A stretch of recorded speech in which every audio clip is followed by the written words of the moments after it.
Today we're going to learn how to tie a fisherman's knot. Fisherman's knot is usually for joining two ropes together, similar to a reef knot, but it's more sturdy. So put the two ends of the rope aligned parallel to each other but in opposite directions. Take one end of the rope and tie an overhand knot around the other rope.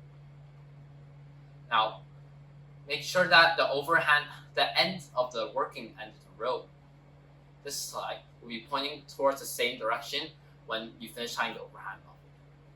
See? Now, repeat it for the other end as well. Now, once you have two overhand knots secured, simply put the two ends of the rope and you have a fisherman's knot.